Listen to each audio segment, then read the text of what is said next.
Hello friends, ad hoc જીપીએસસીની Vision IAS lecture સિરીઝમાં આપ સૌનું સ્વાગત છે. મિત્રો, વિઝન આઈએસનું મંથલી મેગેઝિન અને આ ઉપરાંત એડહોકનું મટીરિયલ આપ અમારી ટેલિગ્રામ ચેનલ પરથી મેળવી શકો છો. એ માટે નીચે ડિસ્ક્રિપ્શન બોક્સમાં આપેલી લિંક પરથી આપ અમારી ચેનલને જોઈન કરી શકો છો. કરંટ અફેર્સ માર્ચ 2020માં આપણે પોલિટી અને કોન્સ્ટિટ્યુશનમાં 1.3 એન્ટી ડિફેક્શન લો પહોંચ્યા હતા.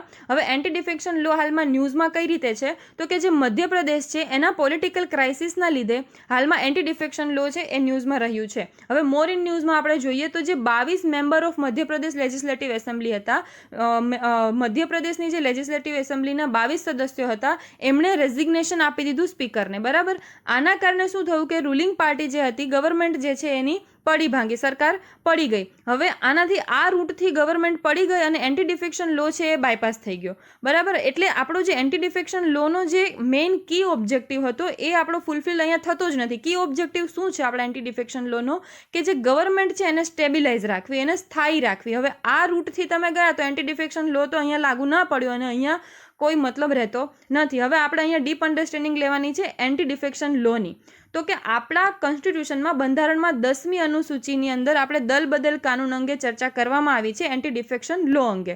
અને આ જે 10th શેડ્યુલ છે આપણે 52માં બંધારણીય સુધારમાં એડ કર્યું હતું. એટલે આ આપણા પ્રિલિમ ફેક્ટ છે. 52માં બંધારણીય સુધારમાં આપણે 10મી અનુસૂચિમાં દલ બદલ કાનૂન એન્ટી ડિફેક્શન લો જે છે એને આપણે એડ કર્યું હતું 1985ની સાલમાં. હવે આ જે 10મી અનુસૂચિ છે એમાં શું જોગવાઈ કરવામાં આવી છે તો કે એમાં એવી જોગવાઈ છે કે કોઈ પણ સંસદ સદસ્યને અથવા તો કોઈ પણ વિધાનસભાના સદસ્યને આપણે ડિસ્કોલિફાય કરી શકીએ છીએ ઓન ધ ગ્રાઉન્ડ ઓફ ડિફેક્શન, એટલે કે દલ બદલના આરોપસર આપણે જે તે વ્યક્તિને ગેરલાયક ઠેરવી શકીએ છીએ.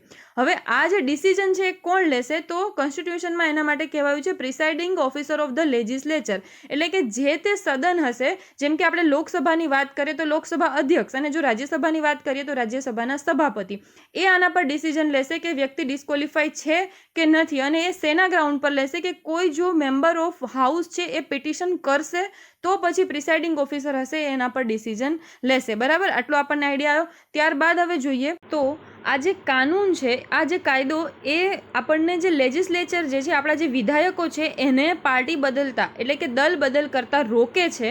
અને એ રોકવા માટેનો એમ શું છે કે ભાઈ સ્ટેબલ ગવર્મેન્ટ છે એને મેન્ટેન રાખવાની. આપણે આગળ વાત કરી કે જે એમ છે સ્થાયી જે સરકાર છે એને જાળવી રાખવા માટે જે વિધાયકો છે એને પાર્ટી બદલતા રોકે છે. અને જે રિવોર્ડ મેળવવાના ઈરાદાથી આ વસ્તુ કરવામાં આવે છે, જેમ કે પાર્ટી એ અને પાર્ટી બી, તો પાર્ટી બીનો સદસ્ય છે એ મંત્રીપદ મેળવવાના ઈરાદાથી અથવા તો કોઈ અન્ય કોઈ ગેઇનના ઈરાદાથી જ્યારે પાર્ટી એ જોઈન કરી લે છે અથવા તો પાર્ટી બદલી લે છે ત્યારે એ પ્રકારના જે પોલિટિકલ ડિફેક્શન છે, એ પ્રકારના જે દલ બદલ છે એને રોકવા માટે આ કાયદો મહત્વપૂર્ણ છે. બરાબર, અને અહીંયા બીજું શું કીધું છે કે the law applies to both parliament and state assembly, એટલે અહીંયા રાજ્યોની જે વિધાનસભા છે એમાં અને જે પાર્લામેન્ટ સંસદ છે એમાં આ દરેકમાં આ જે લો છે આપણો એ લાગુ પડશે. તો આ પણ એક આપણો ફેક્ટ થયો જે આપણે પ્રિલિમ્સમાં યાદ રાખવાનો છે કે સંસદ અને રાજ્યની વિધાનસભામાં આ બંનેમાં લાગુ પડશે. હવે disqualification under the anti defection law, anti defection law છે એના અંતર્ગત ક્યારે આપણે ડિસ્કોલિફાય મેમ્બરને કરી શકીએ. હવે અહીંયા જો આપણે સદસ્યની વાત કરીએ, હવે ડિસ્કોલિફાય કરવામાં તો પહેલાં પાર્લામેન્ટમાં કેટલા આપણા મેમ્બર્સ હોય છે એ જોઈ લઈએ. તો એક તો જે નોર્મલ ઇલેક્ટેડ મેમ્બર હોય એ મેમ્બર્સ હોય છે, ત્યારબાદ ઇન્ડિપેન્ડન્ટ મેમ્બર હોય છે, એટલે અહીંયા ઇલેક્ટેડ મેમ્બરની વાત છે એટલે કે કોઈ પાર્ટીના મેમ્બર હોય છે. જે ઇન્ડિપેન્ડન્ટ મેમ્બર હોય છે જેમ કે અપક્ષ હોય છે અથવા તો કોઈ ઇન્ડિપેન્ડન્ટ અલગ એકલો ઉભેલો વ્યક્તિ છે એ હોય છે, કે પછી નોમિનેટેડ જેમ કે આપણે વાત કરી હતી રાજ્યસભામાં નોમિનેટ મેમ્બર હોય છે. આ રીતના 3 મેમ્બર્સ આપણને 3 પ્રકારના મેમ્બર્સ જોવા મળે છે પાર્લામેન્ટમાં. તો હવે અહીંયા 2 ગ્રાઉન્ડ પર આપણે જે મેમ્બર હોય છે એને આપણે ડિસ્કોલિફાય કરી શકીએ છીએ. એમાં પહેલું છે કે જો એ વોલેન્ટરી ગીવ અપ કરી દે મેમ્બરશિપ ઓફ ધ પાર્ટી, એટલે કે કોઈ એ પાર્ટીને છોડી અને કોઈ સદસ્ય જતો રહે તો આપણે એને ડિસ્કોલિફાય ગણી શકીએ, એટલે કે સ્પીકર એને ડિસ્કોલિફાય કરી શકે કોઈ મેમ્બર ઓફ હાઉસના કહેવા પર, એની કોઈ પિટિશન પર.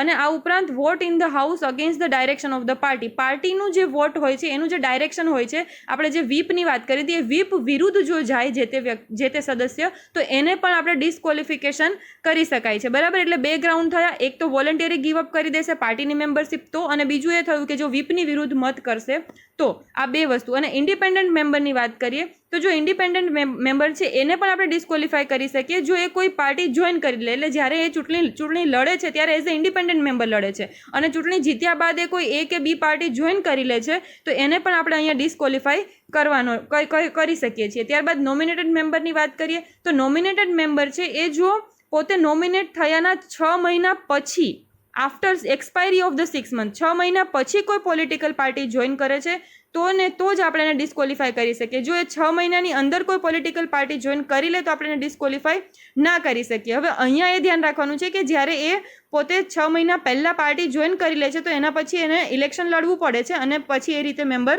આગળ બની શકે છે. બરાબર, એટલે આ રીતે અહીંયા નોમિનેટેડ મેમ્બર જે છે એનો ફેક્ટ પણ યાદ રાખવાનું છે. આ પણ એક આપણું પ્રિલિમ ફેક્ટ થયું.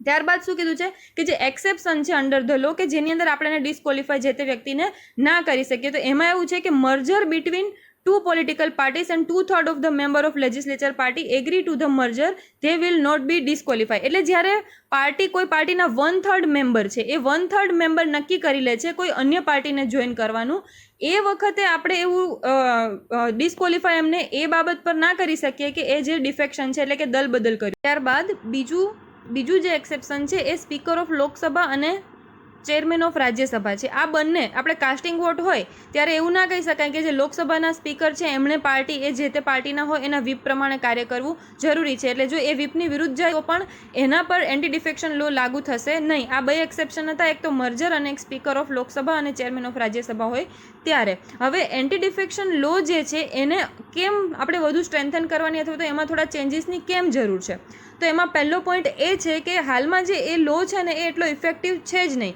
જેમ કે લેજિસ્લેચર ઘણા એવા વિધાયકો છે જેના પર આપણે આ પ્રકારના એલિગેશન થતા જ રહ્યા છે કે તેઓ દલ બદલ કરે છે અને આ ઉપરાંત જે અરુણાચલ પ્રદેશ, ગોવા, આંધ્રપ્રદેશ, મણિપુર, નાગાલેન્ડ, તેલંગાણા અને ઉત્તરાખંડ જેવા રાજ્યો છે ત્યાં તો કલ્ચર બની ગયું છે જે ડિફેક્શન છે એ અને હવે એને સ્વીકારી લેવામાં આવ્યું છે, નોર્મલી થઈ ગયું છે. એટલે આ જે લો છે એ એટલો ઇફેક્ટિવ રહ્યો નથી એટલે આપણે એને સ્ટ્રેન્થન કરવાની કે ચેન્જ કરવાની જરૂર છે. ત્યારબાદ સેકન્ડ પોઈન્ટની જો વાત કરીએ તો ક્વેશ્ચનેબલ પોઝિશન ઓફ ધ સ્પીકરની જે પોઝિશન છે એ થોડી સંદેહાત્મક છે. અહીંયા શું છે કે જે એમએલએનું ડિસ્ક્વોલિફિકેશન છે એ સ્પીકર દ્વારા નક્કી કરવામાં આવે છે અને એના પર પછી સુપ્રીમ કોર્ટ કે હાઈકોર્ટ કંઈ કરી શકતું નથી. એટલે સુપ્રીમ કોર્ટે કિહોતો હોલન કેસમાં અહીંયા શું કીધું છે આપણે મેઇન્સમાં આ ફૂડર પોઈન્ટ તરીકે ઉપયોગ કરી શકીએ છીએ. સપોર્ટમાં જે આપણે પોઈન્ટ લખીએ છીએ એના સપોર્ટમાં કે ભાઈ સુપ્રીમ કોર્ટે પણ આ વસ્તુ અહીંયા કીધી છે કે સ્પીકરનો જે રોલ છે ને એ અહીંયા થોડો સંદેહપૂર્ણ છે. એટલે કિહોતો હોલન કેસમાં સુપ્રીમ કોર્ટે શું કીધું છે કે આપણે જે સ્પીકર છે ને એ અહીંયા એઝ અ ટ્રિબ્યુનલ કામ કરે છે. બરાબર, જે સ્પીકર છે ટ્રિબ્યુનલ તરીકે કામ કરે છે ડિસિઝન મેકિંગનું. હવે ટ્રિબ્યુનલ તરીકે જો એ કામ કરતું હોય તો પછી ટ્રિબ્યુનલ જે છે એ તો સ્ક્રુટિની ઓફ હાઈકોર્ટ અને સુપ્રીમ કોર્ટના અંતર્ગત આવે છે એટલે કે એ તો ન્યાયિક રિવ્યુ એનું થઈ શકે એમ. તો પછી અહીંયા સ્પીકરનું ન્યાયિક રિવ્યુ કેમ નથી થતું? એટલે આ રીતે અહીંયા સ્પીકરનું ન્યાયિક રિવ્યુ નથી થતું તો એસસી પ્રમાણે એ થવું જોઈએ. બરાબર.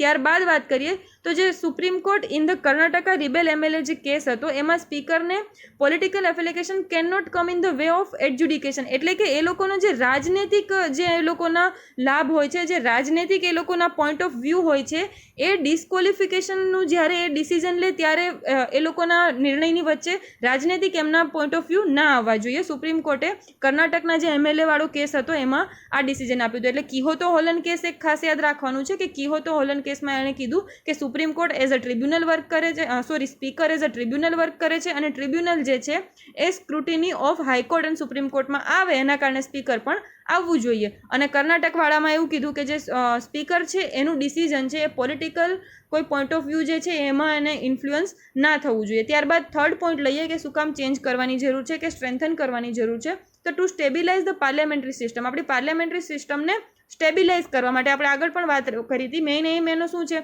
કે ભાઈ ગવર્મેન્ટને કે પાર્લિયામેન્ટરી સિસ્ટમને સ્ટેબિલાઇઝ કરવાની. હવે અહીંયા હોર્સ ટ્રેડિંગ અને કરપ્ટ પ્રેક્ટિસ જે થઈ રહી છે આપણી અત્યારે હાલની લોકશાહીમાં એના કારણે જે ગેરલોકતાંત્રિક જે પ્રક્રિયાઓ છે એ આમ નોર્મલ થઈ ગઈ છે એ બધાને ઘટાડવા માટે આપણે આ લોમાં સુધાર કરવાની જરૂર છે. ત્યારબાદ નો રૂમ ફોર લેજિટિમેટ ડિસેન્ટ. હવે અહીંયા શું કીધું છે કે જે અમુક વખત કેવું થાય છે કે ખરેખર અસંમતિ જરૂરી હોય છે, એમ સ્વાભાવિક અસંમતિ હોય ને એના માટે પણ અહીંયા કોઈ જ પેલું નથી એમ કે તમે એ વસ્તુ નહીં કરી શકો. એટલે કે ધારો કે કોઈ એ પાર્ટી છે એ કોઈ બિલના કોઈ એક પોઈન્ટ કે એક મુદ્દા પર જ્યારે વોટિંગ કરવાનું થાય છે અથવા તો એ જે તે બિલ પર વોટિંગ કરવાનું થાય છે ત્યારે એ પાર્ટીનું વ્હીપ એ બિલના અગેન્સ્ટ છે, તો એનો કોઈ મેમ્બર સી છે એ મેમ્બર સીએ એના અગેન્સ્ટમાં જ જવું પડશે. જ્યારે સીનો પોતાનો મત હોય છે કે ભાઈ ના આ બિલ સાચું છે, એમાં અગેન્સ્ટ જવાની જરૂર નથી, તો એ વખતે પાર્ટીના વ્હીપની વિરુદ્ધ એ વ્યક્તિ નથી જઈ શકતો. આના કારણે જે ખરેખર અસંમતિ થવી જોઈએ અને ત્યાં પણ નથી થઈ શકતી. એટલે જે એક હેલ્ધી ડિસ્કશન થવું જોઈએ એ અહીંયા નથી થઈ રહ્યું, બરાબર. એના કારણે જે એન્ટી ડિફેક્શન લો છે એ હેલ્ધી પાર્લિયામેન્ટરી સિસ્ટમ છે એ આપણી અહીંયા જે એમ અચીવ છે એ આપણો અહીંયા હેલ્ધી પાર્લિયામેન્ટરી સિસ્ટમનો નથી થતો. જો કે અહીંયા એવું બી કહી શકીએ આપણે કે જો કે ડિસ્કશન કરવામાં વ્હીપ નથી આવતું, ફક્ત જ્યારે વોટિંગ કરવાનો હોય છે ને ત્યારે જ વ્હીપ નડે છે. પણ આપણે જ્યારે પોઈન્ટ લખવો હોય ત્યારે એક પોઈન્ટ તરીકે તો આપણે આનો યુઝ કરી જ શકીએ. ત્યારબાદ સુપ્રીમ કોર્ટે આ વિશે શું કીધું છે? સુપ્રીમ કોર્ટે એવું કીધું છે કે આ જે એન્ટી ડિફેક્શન લો છે ને એને આપણે એ રીતે યુઝ કરી શકીએ કે ભાઈ નોર્મલી અન્ય બિલ હોય ને એમાં તમે એન્ટી ડિફેક્શન લો ના લગાવો, પણ જે એન્યુઅલ બજેટ છે કે નોન કોન્ફિડન્સ મોશન છે કે જે સીધી સરકાર પડી જવાની હોય કે એના સાથે રિલેટેડ હોય એ ટાઈપના જો કોઈ બિલ હોય એની અંદર જ ફક્ત વ્હીપ જે છે કે એન્ટી ડિફેક્શન લો છે લાગુ પડે. એ સિવાય બાકી પછી જે એન્ટી ડિફેક્શન લો છે એ લાગુ ના પડવો જોઈએ, બરાબર. જેથી એક હેલ્ધી ડિસ્કશન થઈ શકે, એક હેલ્ધી કાનૂન કે હેલ્ધી કાયદાઓ બની શકે. એટલે એન્યુઅલ બજેટ જો પાસ ના થાય તો સરકાર પડી ભાંગે. એટલે એન્યુઅલ બજેટમાં તમારે તમારી પાર્ટી હોય એ રીતે જ કરવાનું, અને નોન કોન્ફિડન્સ મોશન બી પાસ ના થાય તો સરકાર પડી ભાંગે. એટલે એના કારણે નોન કોન્ફિડન્સ મોશન જો પાસ થાય તો સરકાર પડી ભાંગે. એટલે એના કારણે એ વખતે પણ પાર્ટીએ એના વ્હીપ પ્રમાણે જ મેમ્બરે કરવું પડે, બરાબર. તો આ રીતે અહીંયા ચેન્જીસ કરી શકાય. અને ઓપન ટુ ઇન્ટરપ્રિટેશન, અહીંયા શું કીધું છે કે જે ઇન્ટરપ્રિટેશન છે ને એ દર વખતે અલગ અલગ છે. શેનું? તો કે વોલેન્ટિયરી ગિવિંગ અપ. આપણે વાત કરી કે મેમ્બર જે છે ને એને બે રીતે તમે ડિસ્ક્વોલિફાય કરી શકો. આની આગળ કીધું કે એક તો વોલેન્ટિયરી ગિવિંગ અપ કરે તો, અને બીજું કે જ્યારે એ વ્યક્તિ જે વ્હીપની વિરુદ્ધ જાય તો. હવે અહીંયા વોલેન્ટિયરી ગિવિંગ અપનો મિનિંગ શું છે એ ઇન્ટરપ્રિટેશન છે ને દર વખતે અલગ અલગ થાય છે. જો કે આ અમુક ટાઈપના જે મુદ્દા હોય છે ને આપણે દરેક મેન્સમાં બધી જગ્યાએ લખવાના જ હોય છે કે કાયદો છે એનું ઇન્ટરપ્રિટેશન નથી કાં તો ડેફિનેશન નથી. આ પ્રકારનું આપણે નોર્મલી આપણા કાયદા અને કોન્સ્ટિટ્યુશનમાં આ તકલીફ છે જ કે ઇન્ટરપ્રિટેશન આપણે બહુ બધી રીતે કરીએ છીએ.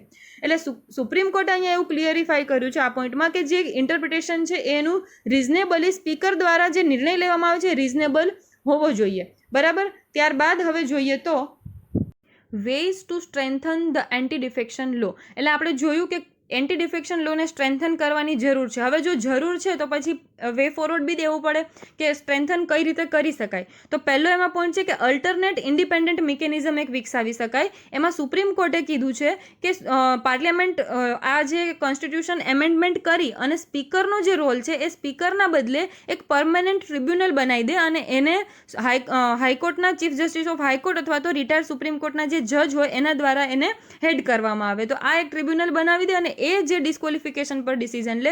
અને જો એ ના કરવું હોય તો ઇન્ડિપેન્ડન્ટ એક મિકેનિઝમ જ બનાવી દેવાનું. ટૂંકમાં સ્પીકર પાસે આ ઓથોરિટી ના રહેવી જોઈએ, કોઈક ઇન્ડિપેન્ડન્ટ મિકેનિઝમ પાસે હોવી જોઈએ. ત્યારબાદ સેકન્ડ આપણે જોઈએ સ્ટ્રેન્થન કરવા માટે તો રિઝનેબલ ટાઈમ ફ્રેમ નક્કી કરવાની જરૂર છે. એ પણ સુપ્રીમ કોર્ટે કીધું છે કે એક રિઝનેબલ ટાઈમ ફ્રેમ નક્કી કરી દેવો જોઈએ કે સ્પીકરે આ ટાઈમ ફ્રેમની અંદર કોઈ ડિસ્ક્વોલિફિકેશન છે એનું ડિસિઝન આપી દેવાનું. એનું રીઝન એ છે કે હાલમાં મણિપુરમાં જે એક એમએલએ છે ને એને સુપ્રીમ કોર્ટ દ્વારા હિસ્ટ્રીમાં પહેલી વખત કે સુપ્રીમ કોર્ટ દ્વારા એને ડિસ્ક્વોલિફાય કરવા પડ્યા કે 2017 થી એના પર ડિસ્ક્વોલિફિકેશનનો મુદ્દો જે છે એ ચાલતો હતો પણ સ્પીકરનું કંઈ ડિસિઝન એના પર આવ્યું નહોતું. એટલે 3 કે એવા મહિનાનું કંઈક એક ટાઈમ ફ્રેમ હોવો જોઈએ કે ભાઈ એના અંદર જે છે એ ડિસ્ક્વોલિફિકેશનનું ડિસિઝન આવી જવું જોઈએ. ત્યારબાદ વાત કરીએ તો થર્ડ છે એડમિનિસ્ટ્રેટિવ રિફોર્મ કમિશન. એઆરસીની જે રિપોર્ટ છે એથિક્સ એન્ડ ગવર્નન્સ વાળું જે એની અંદર રિપોર્ટ છે એથિક્સ એન્ડ ગવર્નન્સ, એની અંદર આ ઉપરાંત જે અન્ય એક્સપર્ટ કમિટી છે એણે પણ એવું કીધું છે કે જે સ્પીકરનો રોલ છે એ સ્પીકરનો ના હોવો જોઈએ. એટલે કે એ જે ડિસિઝન છે ડિસ્ક્વોલિફિકેશનનું એ પ્રેસિડન્ટ અથવા તો ગવર્નરનું હોવું જોઈએ ઇલેક્શન કમિશનની સલાહ પર, બરાબર. ઈસીની સલાહ પર રાષ્ટ્રપતિ અથવા તો રાજ્યપાલ, વિધાનસભાનો કેસ હોય તો રાજ્યપાલનું ડિસિઝન આમાં હોવું જોઈએ. આ એઆરસીનો રિપોર્ટ છે. એટલે આ રીતે બે જે આપણે જોયું સુપ્રીમ કોર્ટે એક તો એવું કીધું કે પરમનન્ટ એક ટ્રિબ્યુનલ બનાવી શકાય અને એક અહીંયા પ્રેસિડન્ટ અને ગવર્નરની વાત છે. એટલે આપણે એઆરસી વાળું યાદ રાખવાનું છે કે પ્રેસિડન્ટ અને ગવર્નરનું છે અને સુપ્રીમ કોર્ટમાં ટ્રિબ્યુનલ છે. જો આ ફેક્ટ આપણે નાખીએ તો થોડું સારું લાગે મેઇન્સમાં. ત્યારબાદ હવે આપણે આગળ થોડી મોર ઇન્ફોર્મેશન લઈ લઈએ આ વિશે.